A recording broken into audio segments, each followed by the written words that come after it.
ओम। 8 फरवरी 1968 वाली चल रही थी।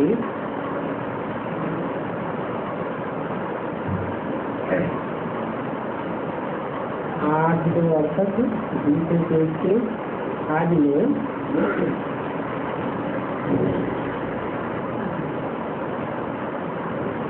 चित्रों की बात चल रही थी।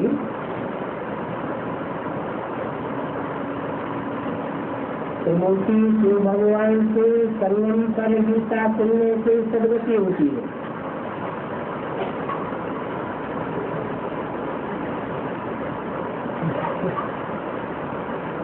इससे सुनने से सदगति होती है। त्रिमूर्ति शिव से सुनने में सदगति होती है। मार्ग में तो त्रिमूर्ति ब्रह्मा कहते हैं। त्रिमूर्ति ब्रह्मा से सुनने में सदगति नहीं होती है।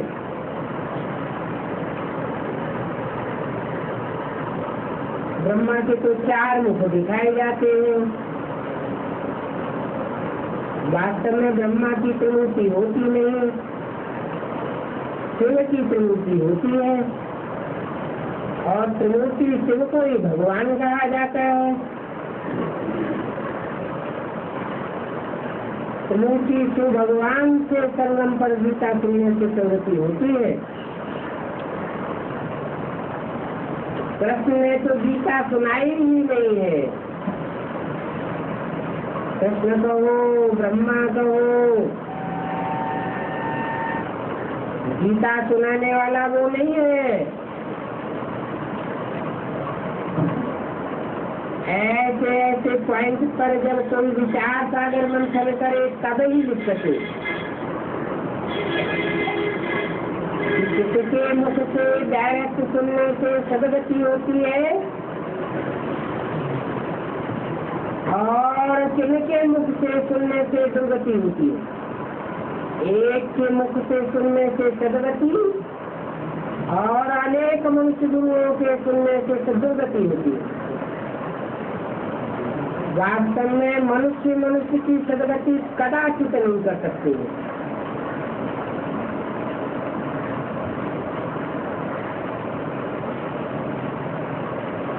क्यों नहीं कर सकते? क्योंकि जो भी मनुष्य मात्र है सब मन वाले हैं। अमन एक भी नहीं है। मन को 100% कंट्रोल करना एक शिव भगवान का ही काम है।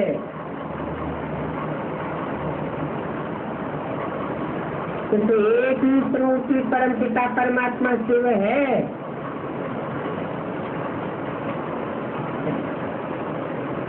एक ही है तो त्रिमूर्ति क्यों कहते हैं? तो 3 मूर्तियां हैं ना, एक मूर्ति कहते हैं।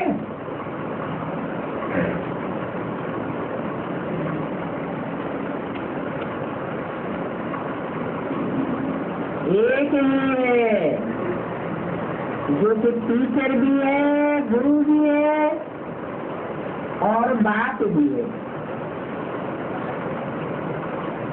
एक ही रूप में है। 3 रूपों में नहीं है क्या?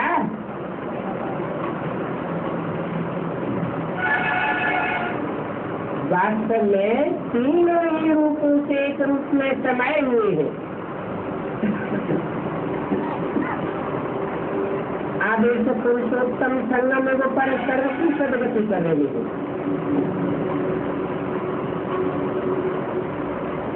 कार्ड में थोड़ी सी लिखत होनी चाहिए बस। ऊपर में लिख देना चाहिए कलियुगी कौड़ी जैसे पतित मनुष्य से कभी हीरे जैसा पावन देवता बनने का ईश्वरीय निमंत्रण।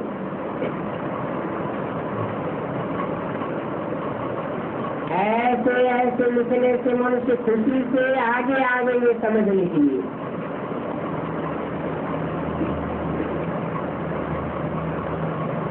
सदगति दाता बाप की सिंह जयंती मनाई जाती है।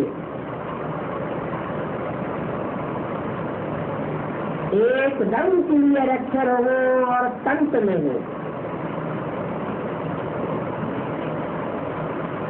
मनुष्य तो भक्ति मार्ग के कितने ढेर शास्त्र पढ़ते हैं और ढेर शास्त्रों से कोई की भी आज तक सदगति नहीं हुई। और तुम तो एक कार्ड दिखाने से ही कोई की सदगति कर सकते हो। वो तो शास्त्र पढ़ते रहते हैं, माथा मारते रहते हैं और यहाँ तुमको सेकंड में भी है कि बाप से जीवन मुक्ति मिल जाती है। जो बाप का बन और उनसे नॉलेज लेते हैं, किससे नॉलेज लेते हैं? बाप से नॉलेज लेते हैं, सीधे सीधे नहीं। बाप का बन करके फिर बाप से नॉलेज लेते हैं, उनको जीवन मुक्ति जरूर मिलेगी।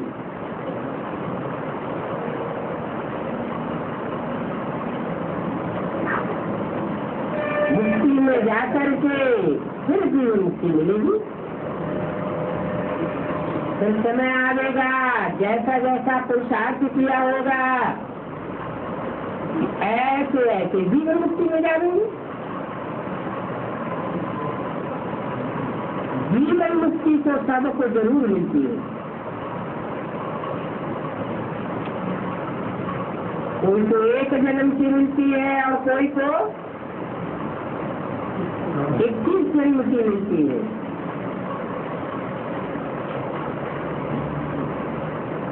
कोई तो 20 जन्म की, कोई तो 19 जन्म की, कोई तो 2 जन्म की। नंबरवार तो साथ संसार जीवन मुक्ति है, परंतु मुक्ति तो सबको एक जैसी मिलती है।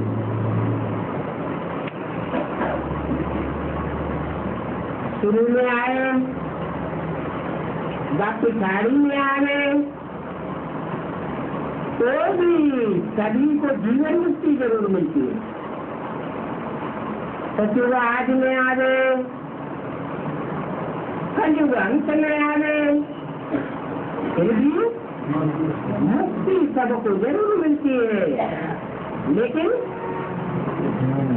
जीवन मुक्ति में पद में फर्क पड़ जाता है। पहले जीवन मुक्ति फिर जीवन बंधन। जो भी आत्मा बाप के घर से आवेगी, बंध में आवेगी या जीवन मुक्ति में आवेगी,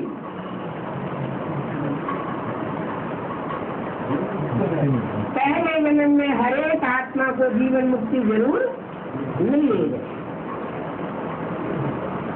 बाद में भले बंधन हो जाए तो ऐसी ऐसी बातें अगर ध्यान कर ले तो भी बहुत सर्विस हो सकती है। कोई कोई को मिनट में बहुत अच्छा मिलता है।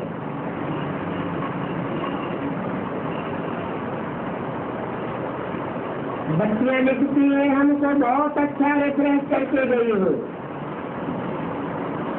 अभी फिर आकर के रिफ्रेश करो। बुलावा होता है फिर भी अगर न जाए तो उनको कहा जाता है महान कमबख्त।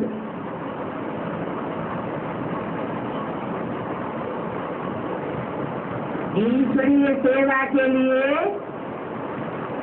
कभी भी मना नहीं करना चाहिए।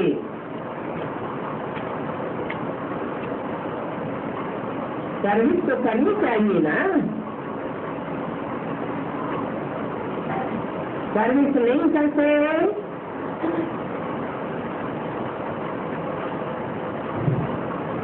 तो कमबख्त ही कहेंगे।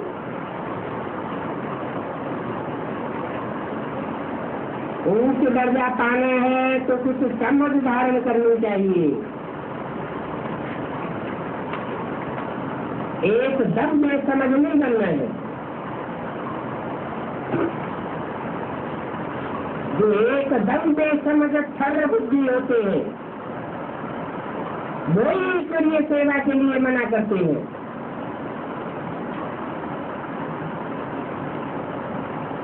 जाकर के बहुतों का कल्याण करना चाहिए, बाकी सारा दिन खाना पीना सोना ये तो जानवर भी करते हैं।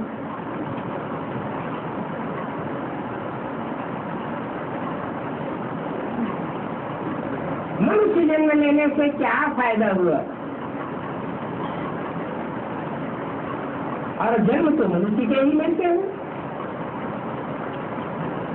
जानवरों के जन्म तो मनुष्य को मिलते नहीं।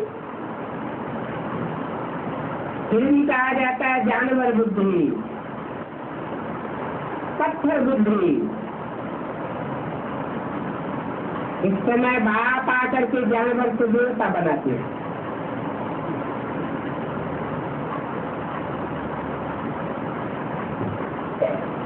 अगर बेहद के बाप को न जाने तो उनको जानवर ही कहेंगे। नहीं जानते हैं तभी तो बेहद के बाप के अवज्ञा करते हैं।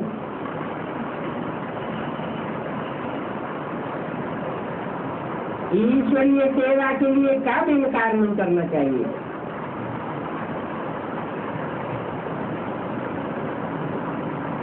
उनको जानवर से भी बदतर कहा जाता है। जानवर भी अपने बाप को पहचानते हैं। यहाँ तो मनुष्यों की बात है।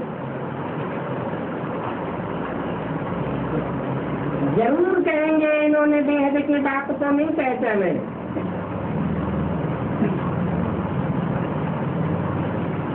अगर बाप को जानते हैं तो दूसरों को भी जरूर परिचय दें। क्यों?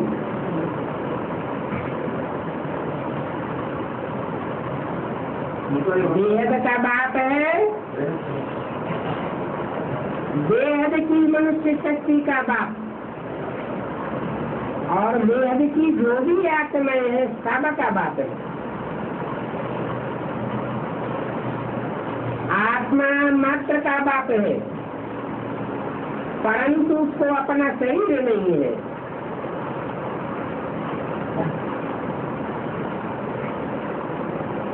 तो सेवा करने के लिए शरीर का आधार लेना पड़ता है। साकार शरीर का आधार चाहिए, नहीं तो हिंदी कैसे मनुष्य किसी की सेवा करेगी। तो सोचना चाहिए हमारा भी कणा दाना इस साकार शरीर से ईश्वरीय सेवा में लग जाए।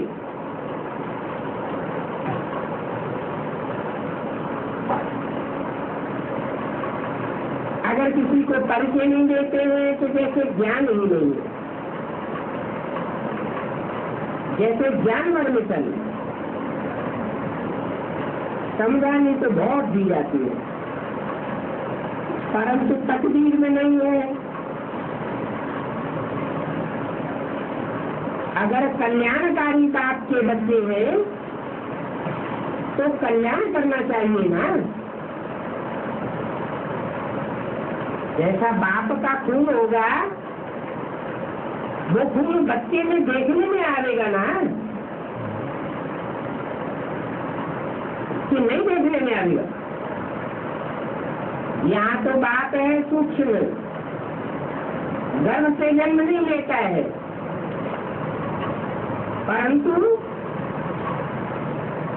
कल्याणकारी बाप है। बिंदु रूप स्टेज में ही रह करके कल्याण करता है।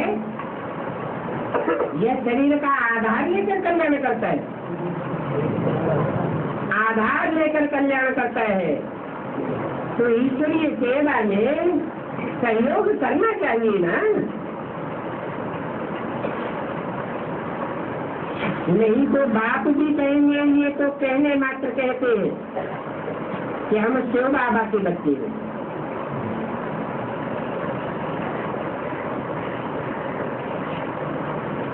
शिव के बच्चे तो सब है,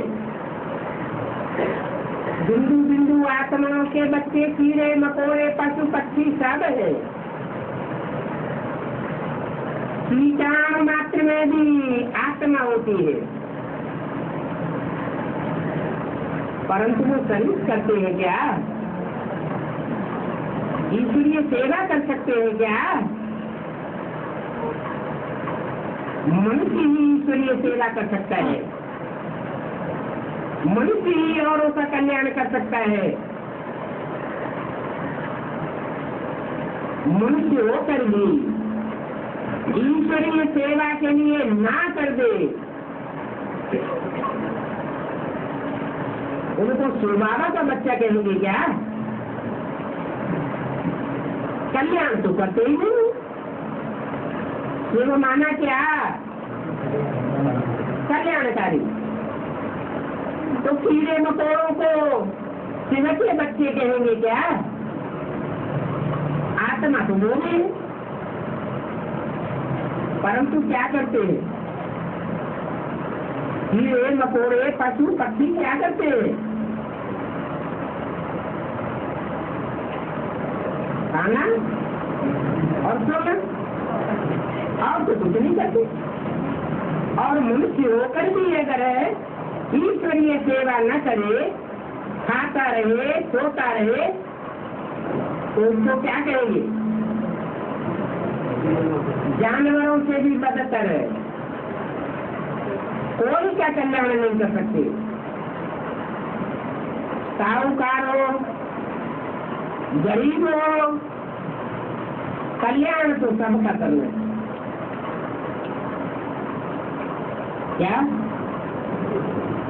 साहूकार आ गया तो बड़ी दिल और जान से उनको कोर्स देंगे, उनकी बड़ी सेवा करेंगे, खातिरी करेंगे। कोई गरीब आ जाए, देखा कि भीख मांगने वाला है, और वो कहने लगे कि हमें भी कुछ समझाओ, तो दूर दूर करके भगा जाए। तो कहेंगे कि ये बाप के बच्चे आत्मा है, रूहानी कह वाले हैं, मनुष्य आत्मा है। यहाँ तो बात कहते हैं मैं गरीब निवाज हूँ, मेरे अंदर गरीबों के लिए विशेष रहम है। साहूकार तो अपने ही नशे में रहते, अहंकार रहता है, गरीब ही पहले उठावेंगे। बाप साहूकार निवाज बन करके नहीं आता है, नहीं आता है। तथा कथित ब्रह्मा कुमारों से पूछो, पहले किसमें आता है? साहूकार दादा लेखराज में आता है या गरीब में आता है? क्या कहेंगे? तो कहेंगे साहूकार में आता है। लेकिन मुरली क्या कहती है? मैं गरीब निवाज हूँ, गरीबों को आकर के विश्व की बात कही देता हूँ। गरीब भी उठा दें, गरीबों को बहुत फुर्सत है ईश्वरीय ज्ञान सुनने की और सुनाने की। साहूकारों को तो फुर्सत ही नहीं, उनका ड्रामा में पार्ट ही ऐसा बना हुआ है, ऐसा कि मुख से निकलेगा हमको ज्ञान के लिए, ज्ञान की सेवा के लिए, या कोई भी ईश्वरीय सेवा के लिए फुर्सत ही और गतिहीन। ये साहूकार अभी अगर आ जावे तो उनके पिछाड़ी ढेर आ जावे।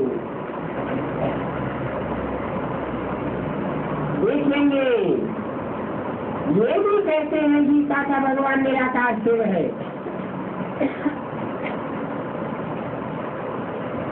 साकार शक्ति गीता का भगवान नहीं है, तो कुछ विचार करेंगे।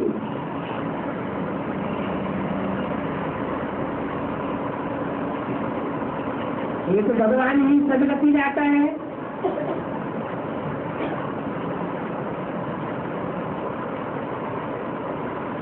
समझ जाएंगे, फिर आकर के पूछ लटका देंगे।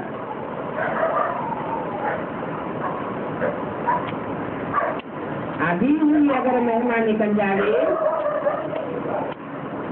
तो पता नहीं क्या हो जाए। बात मत पूछो, तुम तो सन्यासी हो, बड़े बड़े मतभेद वालों को हिलाते हो।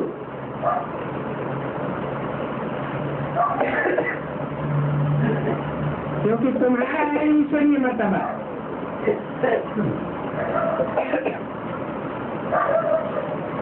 तुम खुद हिलते हो या बड़ों बड़ों को हिलाते हो? खुद हिलते तो कहेंगे अनित्य बुद्धि, बड़े बड़े मतों वालों को हिलाते हो तो उसका शास्त्र में क्या कहेंगे? रावण की सभा में अंगद ने अपना पांव जमा दिया। ये बुद्धि रूपी पांव की निशानी है, नित्य बुद्धि की निशानी है।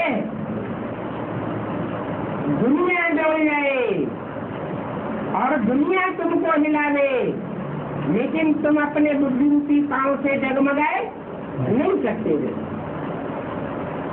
क्योंकि तुम्हारा ईश्वरीय मर्तबा है।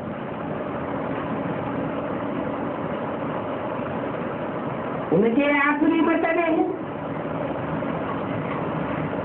उनका क्या मर्तबा है? आज मर्तबे वाले हैं, कल हाथ फेल हो जाएगा, कुछ भी मर्तबा नहीं। जो अच्छी रीति समझते हैं वो अपना भी तो दूसरों का भी कल्याण करते हैं। जो अपना ही कल्याण नहीं करते तो दूसरों का कदाचित कल्याण नहीं कर सकते। बात तो अच्छी रीति समझाते हैं, परंतु अच्छी रीति समझाने के बावजूद भी कोई को ये ज्ञान रतन मिर्ची जैसे लगते हैं। क्या बात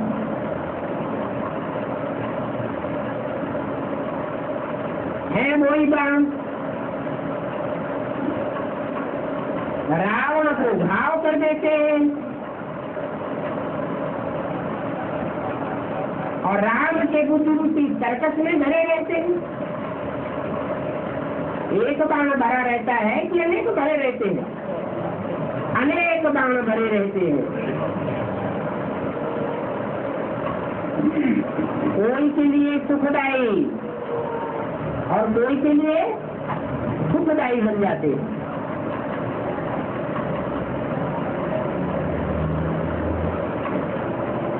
बात तो कल्याणकारी है और सर्व का कल्याणकारी है, माना सर्व का कल्याणकारी है। कीड़े मकोड़ों पशु पक्षियों का भी कल्याणकारी है क्या? जब मनुष्य आत्मा सुधरती है तो मनुष्य आत्मा के बुद्धियों से सारा वातावरण सुधर जाता है। और वातावरण के सुधरने से सारे ही पशु पक्षी प्राणी आदि सुधर जाते हैं। तो सर्व का सदगति गाता है। तुम भी इस एक बात के मददगार हो। अभी तुम समझते हो, वो है भक्ति मार्ग की दशा, और सदगति मार्ग की दशा तो एक ही होती है।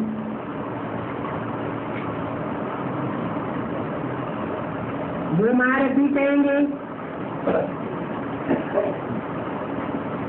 जिनकी सदगति मार्ग की दशा है। अपने दिल से पूछना चाहिए, हम महारथी हैं, फलाने मिशन सर्विस करते हैं, जो त्यागे होंगे वो कब किसी को ज्ञान सुनाई नहीं सकेंगे।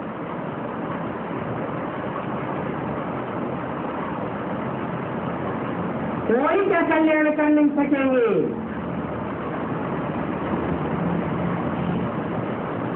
तो फिर कल्याणकारी बाप का बच्चा क्यों कहलाना चाहिए?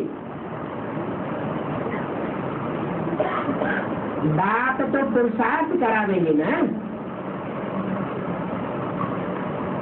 पुरुषार्थ करावेंगे या स्वार्थी बनावेंगे? पुरुषार्थ करते तो बाप के बच्चे, पुरुषार्थी माना ही आत्मा के अर्थ करने वाला। जो भी वाणी बोले आत्मा के अर्थ, जो भी कर्म इंद्रिय से कर्म करे आत्माओं के कल्याण के अर्थ, जो भी संकल्प चलावे आत्माओं के कल्याण के अर्थ। तो कहेंगे कल्याणकारी बाप का बच्चा।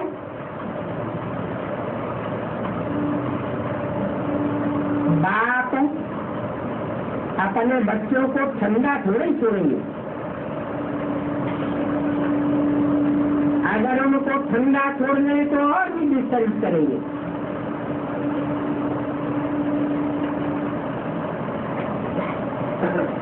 ज्ञान यज्ञ की सर्विस में तो हड्डियां भी सहा कर देनी चाहिए। बाकी सिर्फ खाना पीना सोना, ये क्या सेवा हुई? समझना चाहिए हम जाए प्रजा में जाएंगे।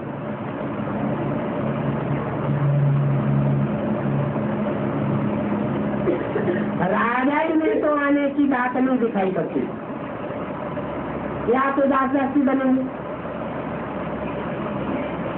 बात तो कहते हैं पुरुषार्थ करके नर से नारायण बोलो।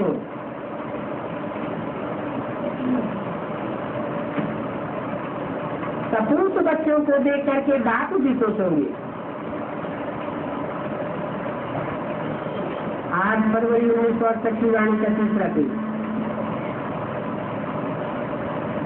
बाप खुश होंगे, देखेंगे ये तो बड़ा सपूत बच्चा है।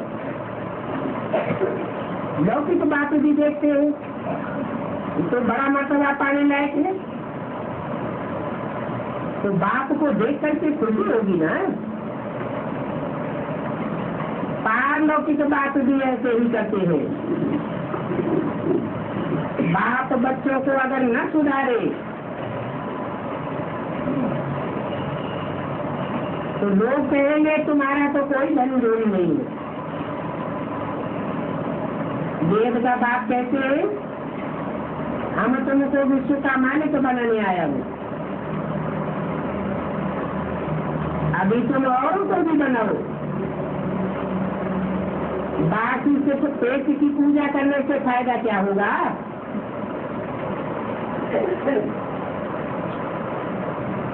सिर्फ ये बताओ,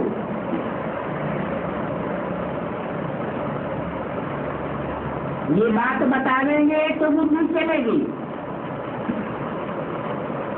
और सुबह अभ्यास करो, भोजन करते समय भी शिव बाबा की याद दिलाते रहेंगे तो सभी कहेंगे इनको तो शिव बाबा से बहुत प्यार है। इतना तो सहज है, इतना करने में क्या नुकसान है? फिर क्यों पड़ जाएगी? तो खाते भी रहेंगे, अध्ययन भी करते रहेंगे। दैनिक गुण धारण करना चाहिए। बाप का, टीचर का, गुरु का काम तो है शिक्षा देना, और तो कुछ भी नहीं करते हैं। ज्ञान भी है, मारो चाहे प्यार करो, और बाबा तो इसे संत ही कहेंगे ना।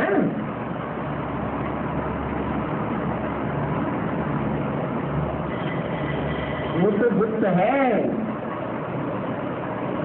परंतु इनका भी अदब रखना पड़े। इनका है, इनका माने किनका, और इसका माने किसका? इसका माने सिर्फ ब्रह्मा, और इनका माने ब्रह्मा और बाप, दोनों का अदब रखना पड़े। इस समय है कलयुगी पति से कौड़ी मिशन दुर्गति को पाएंगे। सभी पुकारते हैं, हे पतित पावन आओ, तो जरूर पतित है ना। शंकराचार्य भी शिव की पूजा करते हैं, क्योंकि शिव ही पतित पावन है। आधा कल्प भक्ति करते हैं, फिर बाद में भगवान आते हैं। कोई इस हिसाब का पता नहीं है। बात समझाते हैं, भक्ति से ही दुर्गति होती है। एक जन्म भक्ति करते करते दुर्गति को पाया है।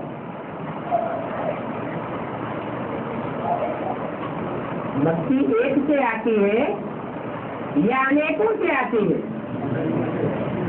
अनेकों से आती है भक्ति, और एक से आता है ज्ञान।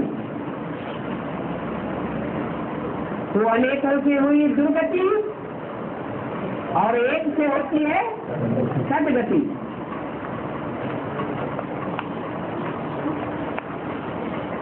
शास्त्र में बताए हुए यज्ञ, तप, दान आदि करने से भी मैं नहीं मिलता हूँ।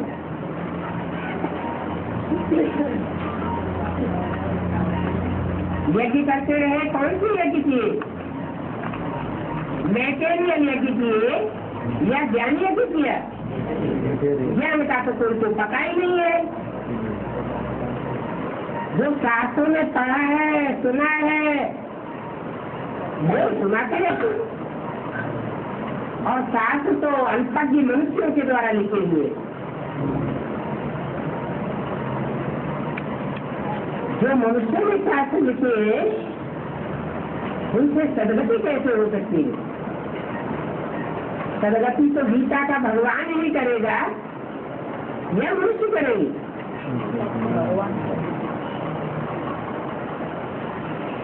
तो मैटेरियल यज्ञ करते रहते हैं, तप के नाम पर उनसे लटक जाते हैं, एक टांग पर खड़े हो जाते हैं, समझते हैं हम तपस्या करते हैं। बाप कहते हैं ये तो हठी योग है, दान करते हैं, समझते हैं दान करना बड़ी अच्छी बात है, परंतु देते किसको है? पतितों को देते हैं। अगर पतितों को देते हैं तो पतित बनेंगे या पावन बनेंगे? पतित ही बनेंगे। तो बाप कहते हैं ये तप जप दान पुण्य आदि करने से मैं नहीं मिलता हूँ। इसमें गीता भी आ जाती है। वो गीता मनुष्यों की लिखी हुई है और उसमें नाम डाला हुआ है गीतापति भगवान के रूप में मनुष्य का।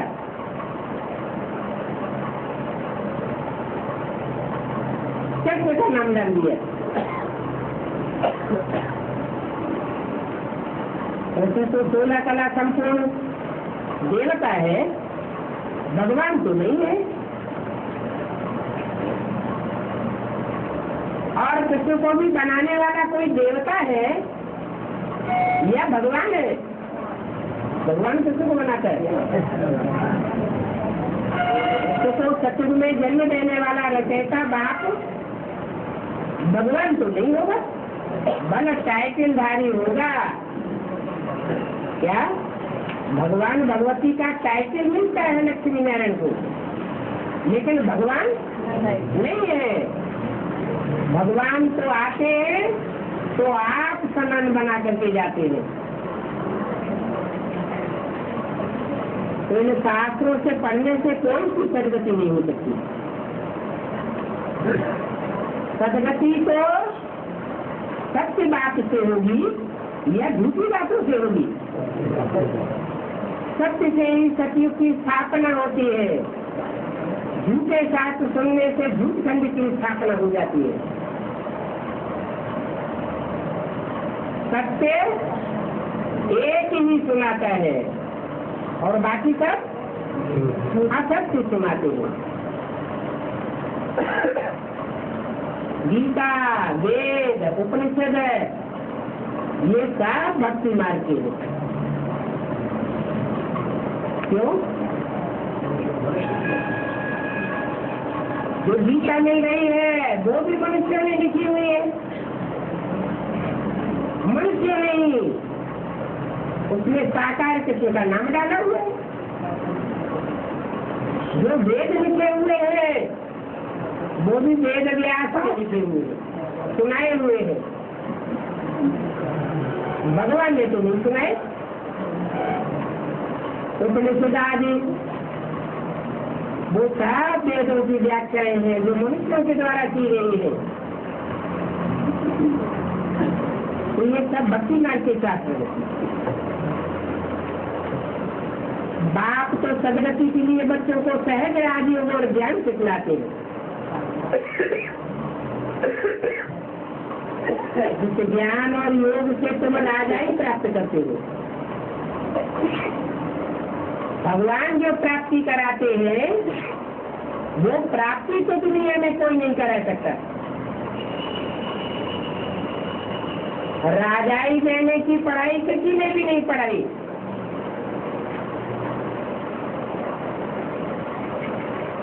भगवान आते हैं तो राजाओं का राज्य स्थापन करते हैं। मनुष्य ने तो प्रजा के ऊपर प्रजा का राज्य बेकायदे राज्य स्थापन कर दिया। भगवान जो पढ़ाते हैं इसका नाम ही है सहज राजयोग। मनुष्य से देवता बनाते हैं। इसमें पुस्तक आदि की भी बात नहीं है। पुस्तकों में तो बंधा हुआ ज्ञान होता है। भगवान जो ज्ञान सुनाते हैं उसको कागजों में बांधा नहीं जा सकता। ज्ञान है क्या? सारे जंगल की कलम बनाओ और सारी कलमें लिखते लिखते घिस डालो। सारे सागर की स्याही बनाओ और लिख लिख के सारे सागर की स्याही सुखा दो, तो भी ईश्वरीय ज्ञान खलास होने वाला नहीं है। इतना विस्तार क्यों पाता है?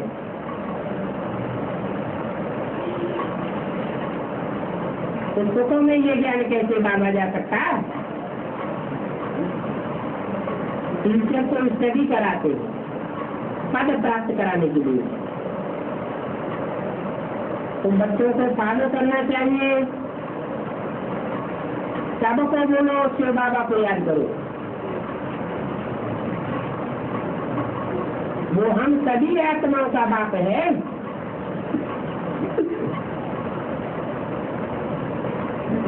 तो बाबा को याद करने से ही विकर्म विनाश होंगे। क्या? और कोई भी महान से महान मनुष्य को याद करेंगे तो पाप कर्म विनाश नहीं होंगे। क्यों नहीं होंगे?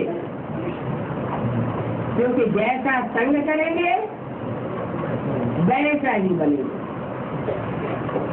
इस दुनिया के जो भी मनुष्य मात्र हैं सब विपरीत कर्म करने वाले हैं। 100% श्रीमत क्या होती है? भगवान बाप क्या होता है? जो भगवान कहते हैं मैं जो हूँ और जैसा हूँ और जिस रूप में पायक बजाता हूँ वो और कोई भी नहीं जानते। बाप खुद आकर के अपना परिचय देते। मनुष्य मात्र तो भगवान का परिचय दे भी नहीं सकता।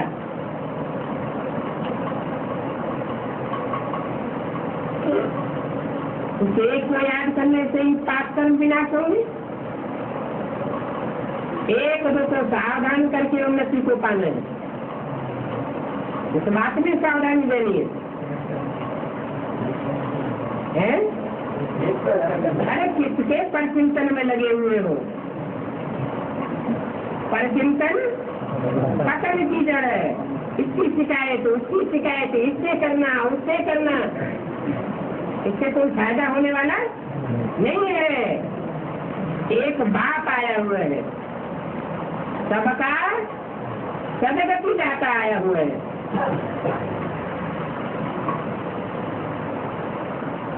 याद की यात्रा ही सारे विश्व को तंत्र बढ़ेगी। जितना ही याद करेंगे उतना अपना और दूसरों का कल्याण करेंगे। याद में रहे भोजन बनाओ तो उसमें भी ताकत आ जाएगी। तुम्हारी ब्रह्मा भोजन की महिमा है। ऐसा भोजन शायद पिछाड़ी में मिलेगा।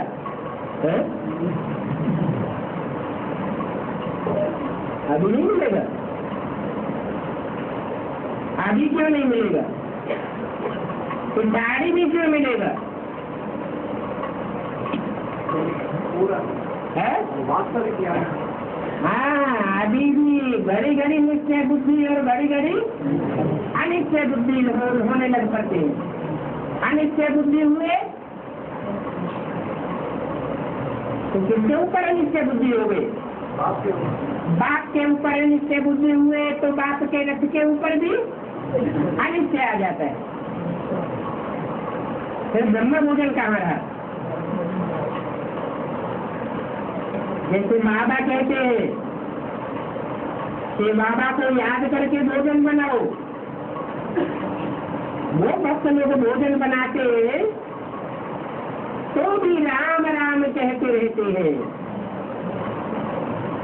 मुख से राम राम कहते रहते हैं, राम की महिमा करते हैं।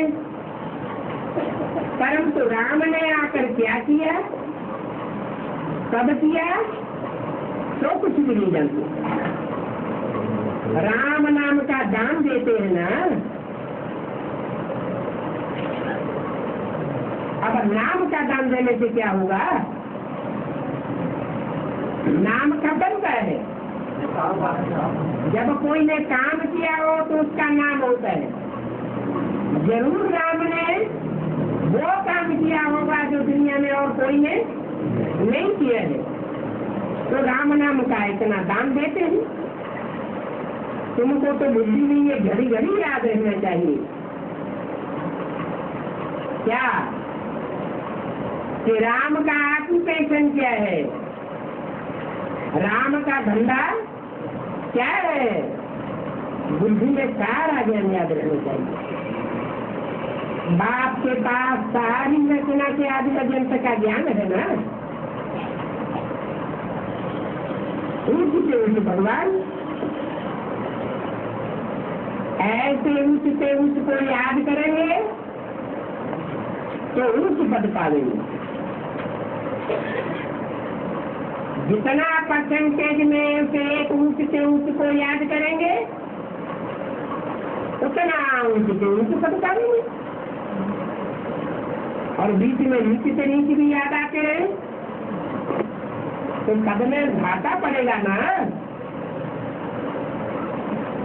कोई तो सारा दिन झरमुड़ी झगमुड़ी करते रहते। जब एक ऊंची से ऊंची मिल गया, उसकी पहचान मिल गई, तो फिर दूसरे किसको याद क्यों करें? बाप कहते हैं मुझे याद करो, तो दूसरी सारी बातें सुन लेनी करो। ये है व्यभिचारी योग।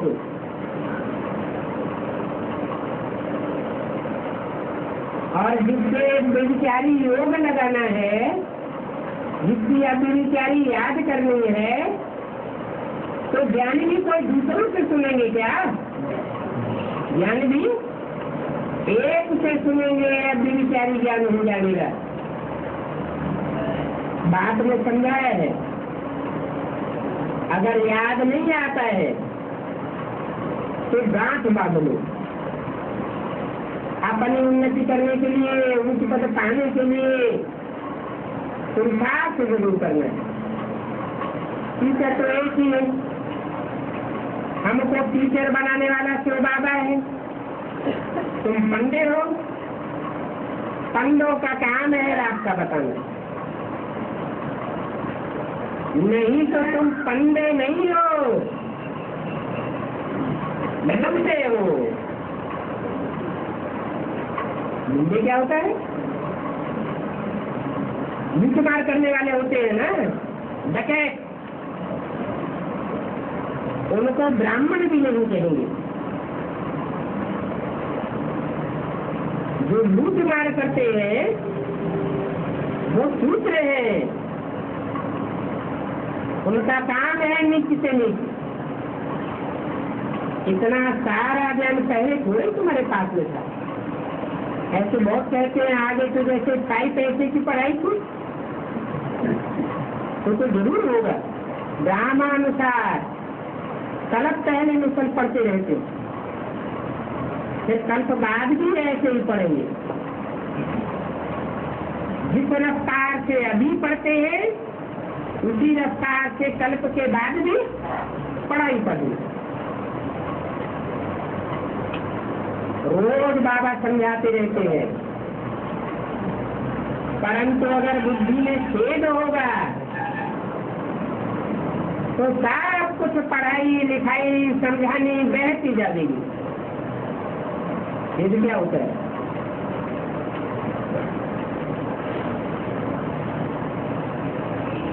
छेद होगा तो जरा भी कोई को ज्ञान दे न सकेंगे, सारा बह जाएगा। कहीं से निमंत्रण आता है तो फौरन ईश्वरीय सेवा में दौड़ना चाहिए।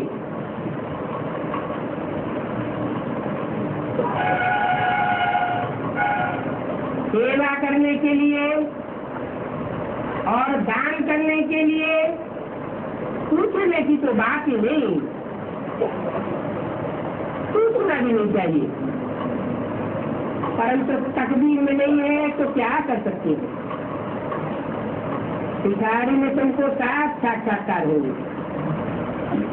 साक्षात्कार होने में देरी थोड़ी लगती है। बाबा को तो सच से साक्षात्कार होते हैं। ये फलाना राजा बनेगा, इनकी ये द्वेष होगी। शुरू में बहुत साक्षात्कार होते थे। वो आदमी तुरंत में भी होंगे, इस भिखारी में बहुत साक्षात्कार करते रहेंगे। बाबा भी कहेंगे तुमको कितना समझाते थे, तुमने नहीं माने। है तो ड्रामा, फिर समाधान दिया जाता है, सावधान किया जाता है, फिर उनकी तकलीफ। अच्छा अच्छी यूनिवर्सिटी के बच्चों बच्चों ने बाप दादा का याद किया गुड मॉर्निंग।